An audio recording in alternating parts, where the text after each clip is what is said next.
एक तरफ देश कोरोना वायरस जैसी महामारी से जूझ रहा है, वहीं दूसरी तरफ तकरीबन महामारी की शक्ल में एक और संकट आ खड़ा हुआ है। राजस्थान, गुजरात, मध्य प्रदेश, उत्तर प्रदेश के कई राज्यों में पिछले कुछ दिनों से टिड्डियों का हमला हुआ है, जो काफ़ी भयंकर रूप में हुआ है। जयपुर शहर में इन टिड्डियों ने घर में घुसकर जीवन मुहाल कर दिया है। यह पहली बार नहीं है कि टिड्डियों ने हमला किया हो। साल 1993 में भी ऐसा ही खतरनाक हमला हुआ था, लेकिन इस बार का हमला उससे भी बड़ा माना जा रहा है। असल में ये टिड्डियों का दल अरबी प्रायद्वीप से पाकिस्तान होते हुए भारत पहुंचा है। इससे पहले ये अफ्रीकी देशों में तबाही मचा चुका है। टिड्डियों का दल कैसे तबाही मचाता है, एक दिन में कितना सफ़र तय कर लेता है, कितनी जल्दी खेत चट कर जाता है, इससे कैसे निपटा जाए, ऐसे तमाम सवाल हैं जिनका जवाब हम आपको इस वीडियो के माध्यम से देने जा रहे हैं। लेकिन उससे पहले हमारे चैनल को सब्सक्राइब कर लीजिए, साथ ही बेल आइकन दबाकर ऑल पर क्लिक कर दीजिए। दोस्तों, टिड्डियों की दुनिया भर में 10,000 से ज़्यादा प्रजातियां पाई जाती है, लेकिन भारत में मुख्य तौर से 4 प्रजातियां पाई जाती है, जिसमें रेगिस्तानी टिड्डा, प्रवाजक टिड्डा, बम्बई टिड्डा और पेड़ वाला टिड्डा सक्रिय रहते हैं। जब हरे भरे घास के मैदान पर कई सारे रेगिस्तानी टिड्डे इकट्ठे होते हैं तो झुंड में भयानक रूप ले लेते हैं। एक अनुमान के मुताबिक रेगिस्तानी टिड्डे दुनिया की 10% आबादी की जिंदगी को प्रभावित करते हैं, इसलिए इन्हें दुनिया का सबसे खतरनाक कीट कहा जाता है। आसमान में उड़ते इन टिड्डे दलों में 10 अरब टिड्डे तक हो सकते हैं।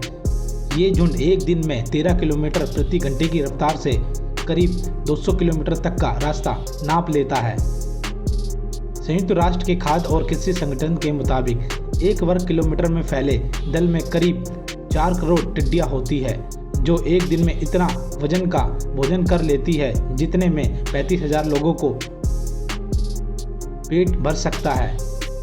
अगर प्रति व्यक्ति प्रतिदिन 2.3 किलोग्राम भोजन का औसत लिया जाए तो ये हजारों लाखों के झुंड में आकर पेड़ पौधे, फसलों के पत्ते, फूल, फल, बीज, छाल आदि सब खा जाते हैं। ये इतनी संख्या में पेड़ों पर बैठते हैं कि उनके भार से पेड़ टूट जाता है। एक टिड्डा अपने वजन के बराबर भोजन चट करता है, यानी कम से कम 2 ग्राम। मिसाल के तौर पर झांसी के डीएम ने कहा कि शहर में 90 लाख टिड्डियों ने हमला किया था, यानी इतनी टिड्डियां मिलाकर करीब 9,000 किलोग्राम वजन का भोजन खा जाती है।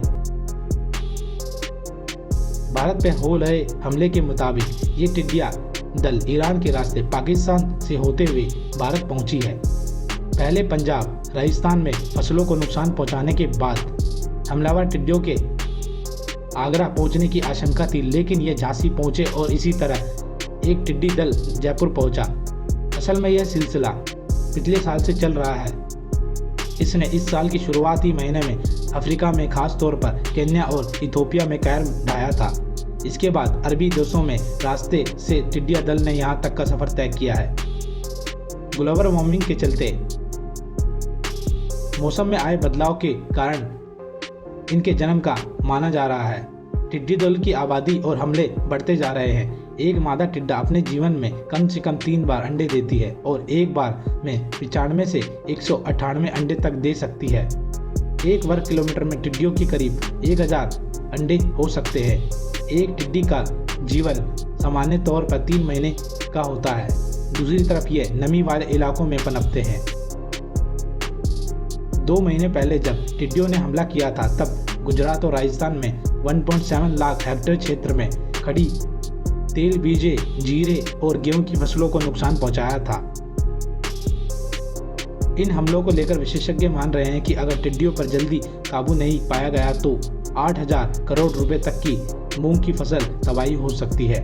लेकिन भारत में इस साल हो चुके और होने वाले कुल नुकसान के बराबर होने वाले नुकसान का अभी तक कोई अंदाजा नहीं लगाया गया।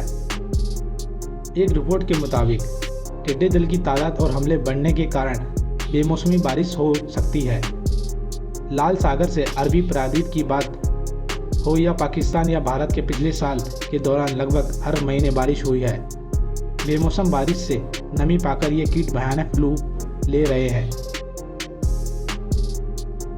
विशेषज्ञों की माने तो पहले प्रजनन काल में टिड्डियाँ 20 गुना बढ़ती है और दूसरे में 400 और तीसरे में 1600 गुना तक बढ़ जाती है। इस टिड्डे महामारी को रोकने का सबसे कारगर तरीका तो बेहतर नियंत्रण और मॉनिटरिंग ही है। फिर भी हम आपको इसके कुछ तरीके बता रहे हैं, जिसमें सबसे पहला है हमला हो जाने की दशा में टिड्डियों पर काबू पाना मुश्किल होता है, क्योंकि इसके लिए कीटनाशक का हवाई छिड़काव या विशालकाय स्प्रे से किया जाना होता है। भारत में सुविधा अभी तक बहुत दुर्लभ है। टिड्डियों के हमले को रोकने का उपाय सावधानी है, यानी टिड्डियों के अंडों को पनपने से पहले ही नष्ट किया जाना चाहिए। इसके अलावा फसलों को ढकना, टिड्डियों को खाने वाले पक्षियों को पालना, लहसुन के पानी का छिड़काव जैसे प्राकृतिक उपाय भी बताए जाते हैं। रासायनिक उपायों में कॉर्बेरिल को टिड्डियों के लिए सबसे असरदार माना जाता है, लेकिन इसके छिड़काव से फसलों के लिए उपयोग कीट भी नष्ट होते हैं। साथ ही कैनोल तेल को कीटनाशक में मिलाकर स्प्रे का तरीका भी कुछ जगह अपनाया जाता है। दोस्तों, तो आपको ये हमारी जानकारी कैसी लगी? अगर अच्छी लगी हो तो हमारे चैनल को सब्सक्राइब कर लीजिए, साथ ही बेल आइकन दबाकर ऑल पर क्लिक कर दीजिए। मिलते हैं नेक्स्ट वीडियो में, जब तक के लिए जय हिंद दोस्तों।